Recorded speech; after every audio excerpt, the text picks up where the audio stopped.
नमस्कार, स्वागत है आपका के न्यूज में। मैं हूं अमित कुमार। ये तस्वीर जो आप देख रहे हैं ये है कुंडा के राजा रघुराज प्रताप सिंह की।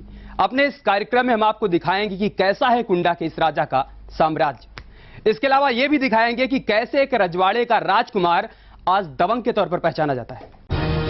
राजा भैया, कुंडा का राजा, दबंगई का दूसरा नाम, हर सरकार का साथी।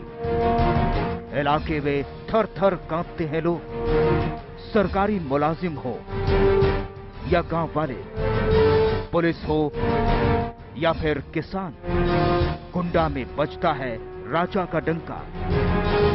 पीछे है अपराधों की लंबी चौड़ी फहरिस्त।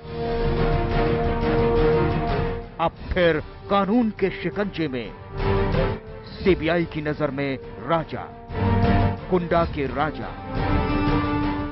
राजा भैया के राज में उनके अलावा किसी की नहीं चलती। रजवाड़ों को खत्म हुई आधी सदी बीत चुकी है, लेकिन कुंडा में आज भी ऐसे लोग कम ही मिलेंगे जो राजा भैया के प्रताप के आगे अपनी जुबान खोल सके। और राजा भैया की इसी दबंगई की वजह से आए दिन तमाम विवाद उनके साथ जुड़ते रहते हैं। राजनीति की बात हो तो यूपी का नाम सबसे आगे आता है। केंद्र में सरकारें इसी राज्य की सीटों पर जीत हार से तय होती हैं, लेकिन पिछले करीब 20 साल से यहां की राजनीति में बड़ा बदलाव आया है। दबंग और बाहुबली यहां की राजनीति का हिस्सा बन चुके हैं। यूपी में ऐसी कोई पार्टी नहीं जिसने कभी न कभी किसी न किसी बाहुबली को अपना हिस्सा न बनाया हो। हालत यहां तक है कि ये दबंग और बाहुबली सरकार को सहारा ही नहीं देते, उसमें बाकायदा बतौर मंत्री शामिल भी होते हैं। इन्हीं में से एक है प्रतापगढ़ के कुंडा से बाहुबली कुंवर रघुराज प्रताप सिंह उर्फ राजा भैया। समाजवादी पार्टी की सरकार में मंत्री रहे राजा भैया और विवादों का गहरा नाता रहा है। शायद ये उनके बाहुबल का ही असर है कि समाजवादी पार्टी के अलावा बीजेपी और बीएसपी ने भी उन्हें अपने साथ रखा। हर एक सरकार में किसी न किसी विवाद में शामिल रहे हैं राजा भैया। नया विवाद उनके साथ जुड़ा है एक डीएसपी की हत्या से। इस मामले में बुरी तरह घिरने के बाद राजा भैया को मंत्री पद तक गंवाना पड़ा। बावजूद इसके उनके प्रताप में कोई कमी नहीं आई है और देखिए कि वो अपने सरकारी रसूख दिखाने से भी नहीं चूके। बात अगर यहाँ तक बढ़ती कि किसी को सीओ के हत्या कराने के बारे में सोचना पड़ता तो उससे ज्यादा आसान ये था कि उसका ट्रांसफर करा दिया जाता। कुंवर रघुराज प्रताप सिंह कुंडा और यूपी के लिए ये नाम मामूली नहीं है। नाम की तरह ही राजा भैया राजाओं की तरह जिंदगी जीते हैं। लोगों की माने तो राजा भैया रहमदिल आदमी है, लेकिन सवाल ये उठता है कि ऐसी शख्सियत है राजा भैया की तो उन पर इतने सारे केस कैसे दर्ज हुए। हर बार कुंडा का ये कुंवर कहता है कि ये सब उनके खिलाफ राजनीतिक षड्यंत्र है। साल 2012 में यूपी में हुए विधानसभा चुनाव के दौरान राजा भैया ने जो हलफनामा दिया उसमें 8 मामले उनके खिलाफ दायर होने की बात मानी गई है।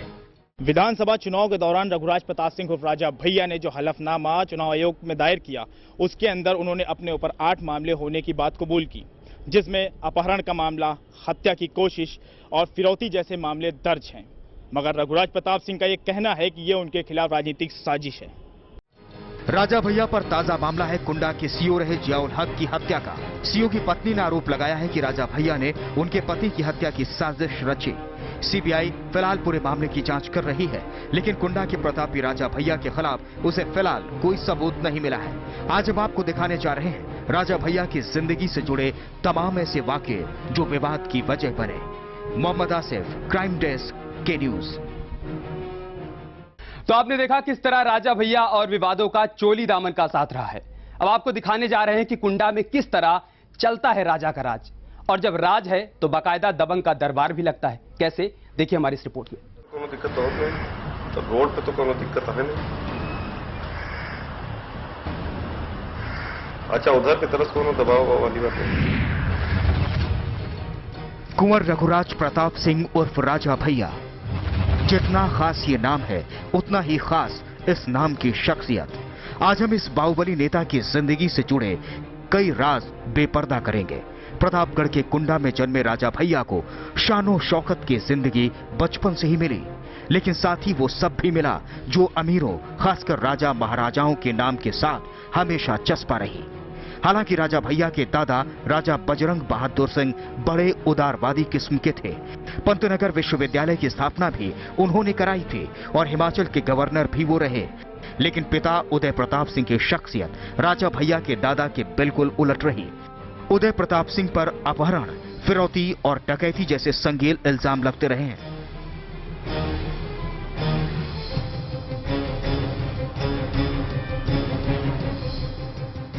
जैसा कि हर बेटे के साथ होता है, अपने पिता के बनाए इस माहौल में राजा भैया ने खुद को ढालना शुरू किया और वो आम लोगों के लिए राजा भैया बन गए।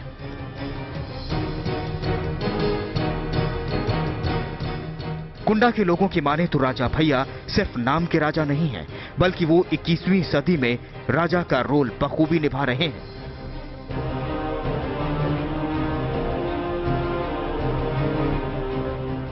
रोज सुबह 8 बजे लगता है राजा का दरबार।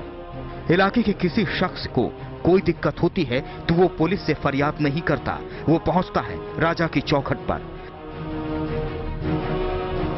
राजा उनकी फरियाद सुनता है और फैसला देता है।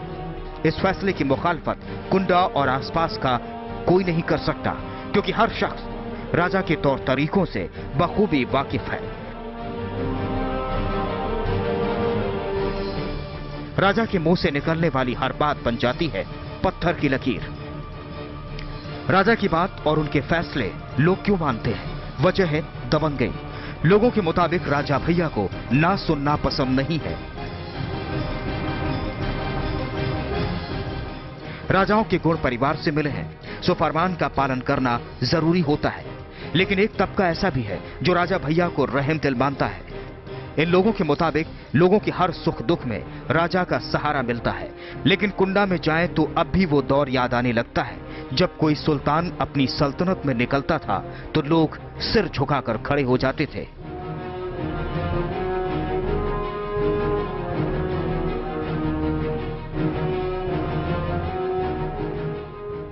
ब्यूरो रिपोर्ट, के न्यूज।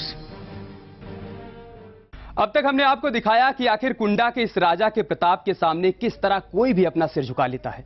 फिलहाल यहां ले रहे हैं एक ब्रेक, और जब ब्रेक के बाद वापस आएंगे तो दिखाएंगे आपको कि राजनीति के अखाड़े में राजा भैया ने कैसे ठोकी अपनी ताल।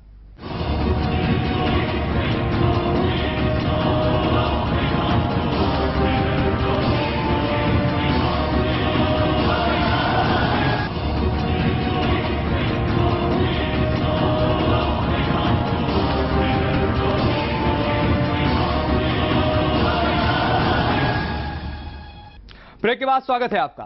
ब्रेक पर जाने से पहले हमने आपको दिखाया था कि कैसे राजा भैया हमेशा सुर्खियों में बने रहते हैं। अब हम आपको दिखाएंगे राजा भैया के पॉलिटिकल कनेक्शन, जिसका सहारा यूपी की ज्यादातर पार्टियों ने लिया है। कैसे, देखिए हमारी इस रिपोर्ट में। राजा भैया को कुंडा का ही नहीं, यूपी की राजनीति का भी दबंग माना जाता है। अगर राजनीति के उनके करियर पर नजर डालें तो वो भी कम दिलचस्प नहीं है। साल 1993 की बात है। 26 साल के राजा भैया थे और राजनीति में उन्होंने कदम रखा ही था। हालत ये थी कि सभी विरोधी चारों खानेचित हो गए।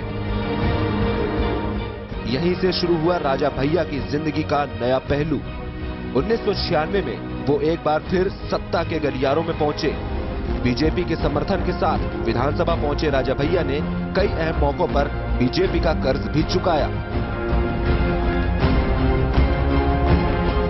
राजनीति का चस्का लगा तो परिवार के लोगों को भी इसी राह पर उतारने की तैयारी शुरू हो गई। सो अपने मौसेरे भाई अक्षय प्रताप सिंह को राजा भैया ने साल 1999 में राजकुमारी रत्ना सिंह के खिलाफ लोकसभा चुनाव भी लड़वा दिया, जबकि राजकुमारी रत्ना सिंह खुद राजा भैया की परिवार से जुड़ी हुई हैं। लेकिन दोनों की रंजिश किसी से छिपी नहीं हुई है। अब तक तो राजा भैया अपने ही इलाके में जीतते रहे, उनके लिए राह आसान रही। लेकिन राजा भैया ने जब अपने भाई को राजकुमारी रत्ना सिंह के खिलाफ मैदान में उतारा तो तमाम दांवपेच उन्हें करने पड़े। जाहिर है बाहुबल का इसमें बड़ा रोल रहा। बस यहीं से बाहुबली बन गए राजा भैया, और अब तक उनकी ये छवि कायम है। हालांकि राजा भैया इससे इनकार करते हैं कि वो बाहुबली हैं। राजकुमारी रत्ना के खिलाफ राजा भैया ने अपने भाई अक्षय प्रताप सिंह को चुनाव लड़ाया और पूरा बाहुबल झोंक दिया। वही हुआ जो राजा ने चाहा। अक्षय प्रताप सिंह ने सीट पर कब्जा कर लिया। 1993 में राजनीति में उतरे राजा भैया ने अब तक कभी पीछे मुड़कर नहीं देखा है। कुंडा में ऐसा कोई नहीं जो राजनीति में उनके साम्राज्य में किसी तरह की चुनौती पेश कर सके। हर पार्टी को उनकी जरूरत पड़ती रही है, चाहे वो बीजेपी हो, एसपी हो या फिर बीएसपी। हर पार्टी की सरकार में मंत्री रहे हैं राजा भैया। बीएसपी में रहते हुए मायावती से मनमुटाव हुआ।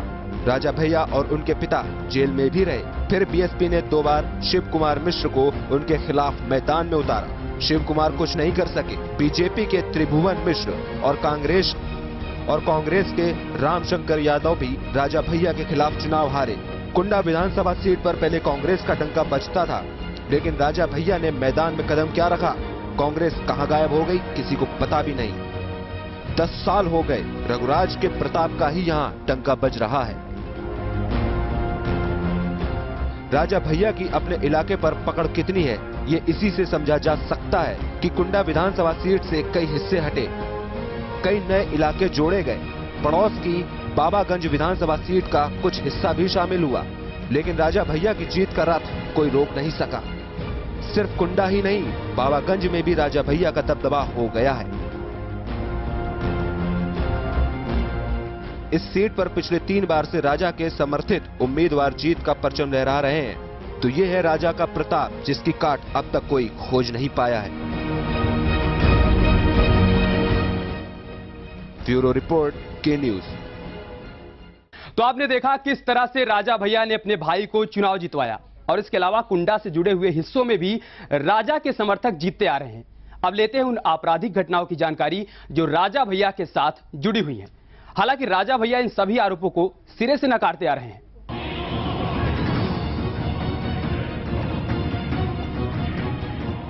राजा भैया पर दबंगई और बाहुबल के जोर पर बहुत कुछ हासिल करने का आरोप लगता रहा है। पिछले साल यूपी के विधानसभा चुनाव के दौरान राजा भैया ने जो हलफनामा चुनाव आयोग को दिया, उसमें दिए गए तथ्य भी इस ओर इशारा करते हैं। राजा भैया ने इस हलफनामे में कहा है कि उनके खिलाफ 8 मुकदमे अभी चल रहे हैं। इनमें हत्या की कोशिश, अपहरण, डकैती और फिरौती वसूलने जैसे मामले हैं। इन सभी मामलों के अलावा और भी उन मामलों की जानकारी हम आज आपको दे रहे हैं जिसमें राजा भैया का नाम सामने आया। राजा भैया के खिलाफ सबसे पहला मामला साल 2002 के 3 नवंबर का है। आरोप है कि उन्होंने बीजेपी के विधायक पूरन सिंह को जान से मारने की कोशिश की। अगला मुकदमा इसी महीने की 23 तारीख का है। आरोप है कि राजा भैया के घर से शराब की दुकानों के कागजात मिले। अगला मुकदमा भी साल 2002 की 1 दिसंबर का है। इस तारीख को राजा भैया और उनके पिता के खिलाफ डकैती और घर पर कब्जा करने का मुकदमा दायर हुआ था। पुलिस की फाइलों में राजा भैया के खिलाफ बड़ा मामला दर्ज हुआ 25 जनवरी 2003 को। बकौल पुलिस राजा भैया के महल पर छापा मारा गया और वहां से हथियार और विस्फोटक बरामद किए गए। 4 दिन बाद 29 जनवरी को राजा भैया के महल के पीछे मौजूद तालाब से कंकाल बरामद हुआ और उनके खिलाफ हत्या का मुकदमा दर्ज कर लिया गया। इसके बाद तब यूपी की सीएम रही मायावती ने राजा भैया, उनके पिता उदय प्रताप सिंह और अक्षय प्रताप सिंह के खिलाफ पोटा के तहत मुकदमा दर्ज करने की मंजूरी दे दी। साल 2010 में भी राजा भैया पर मायावती सरकार के दौरान ही एक और मुकदमा दर्ज हुआ।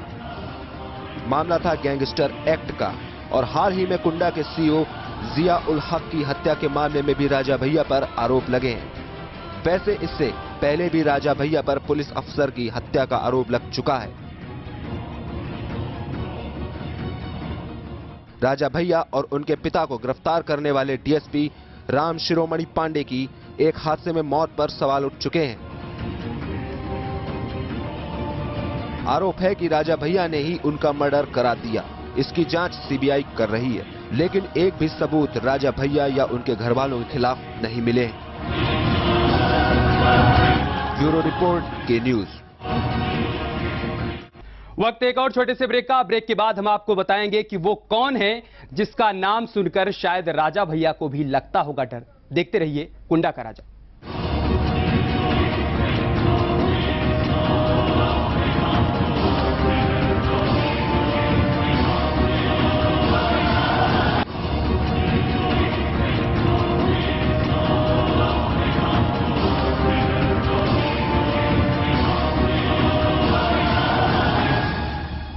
आरोप लगते हैं कि राजा भैया के राज में लोगों को अपनी बात कहने का हक नहीं है।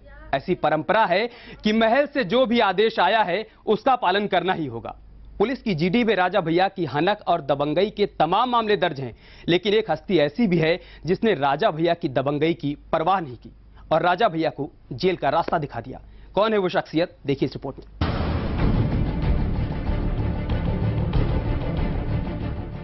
रघुराज प्रताप सिंह उर्फ राजा भैया की जिंदगी और जिंदगी जीने का अपना अलग ही अंदाज है। लोगों की माने तो राजा कभी किसी से नहीं डरता, मगर आज जो हम आपको बताने जा रहे हैं उससे राजा के ये सभी दावे बेमानी लगने लगेंगे। जी हां, कोई है जिससे राजा भैया डरते हैं, वो है यूपी की पूर्व मुख्यमंत्री मायावती।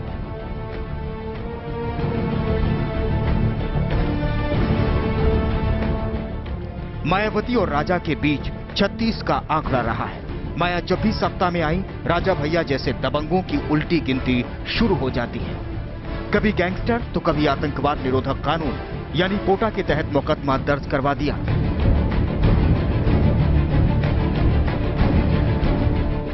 मायावती ने 2003 में राजा के बेती कोठी पर छापा पड़वाया और पीछे मौजूद तालाब की खुदाई करवा दी। तालाब से जो निकला उसे देखकर सब हैरान रह गए। तालाब से निकला था नरकंकाल। लोगों की माने तो राजा ने अपने इस तालाब में बहुत सारे मगरमच्छ पाल रखे थे और दुश्मनों को उसी तालाब में फेंककर मगरमच्छों का निवाला बना देते थे।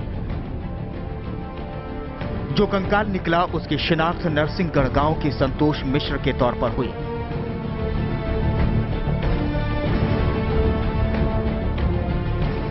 बताया जाता है कि संतोष का स्कूटर राजा की गाड़ी से टकरा गया था, जिसके बाद राजा के आदमी उन्हें उठाकर ले गए और इतना पीटा कि उनकी मौत हो गई।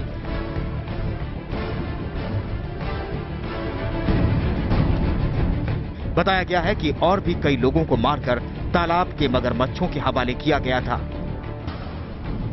16 जुलाई 2003 को मायावती ने तालाब को कब्जे में लिया और वहां पर भीमराव अंबेडकर पक्षी विहार बनवा दिया। भीतर एक गेस्ट हाउस भी नहीं आया। वक्त के साथ यहां लगे शीशे और दरवाजे तक लोगों ने चुरा लिए। 2003 में मुलायम सिंह यादव ने पक्षी विहार राजा भैया को वापस कर दिया, लेकिन जैसे ही 2007 में बीएसपी की सरकार आई, उसने वापस इसे पक्षी विहार घोषित कर दिया। लेने देने का काम सरकारों के आने जाने के साथ ही शुरू हो जाता है, मगर राजा भैया की सेहत पर कोई फर्क नहीं पड़ता।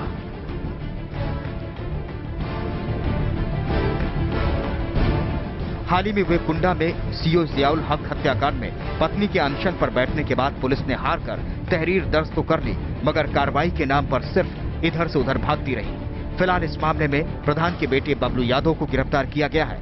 सीओ की बीवी परवीन आजाद की मांग पर जांच सीबीआई को सौंपी गई। अब देखना यह है कि सीबीआई के हाथ राजा भैया तक पहुंचते हैं या नहीं, क्योंकि सीबीआई की पहली रिपोर्ट में राजा भैया साफ बच निकले हैं। राजा भैया पर सीओ जियाउल हक की हत्या का आरोप लगा है। सीबीआई ने कहा कि उनको अपनी जांच में ऐसा कोई सबूत नहीं मिला है। राजा भैया पहले ही कह चुके हैं कि वो हत्या कराने में विश्वास नहीं रखते, वो दबंग हैं। ये साबित करते हुए ये पहले भी कह चुके हैं कि तबादला तो मैं चुटकी बजाते ही करवा देता। कैमरामैन सुरेन के साथ मोहम्मद आसिफ, के न्यूज। तो ये थी कुंडा के राजा पे हमारी खास पेशकश, लेकिन तमाम खबरों के लिए देखते रहिए के न्यूज। नमस्कार।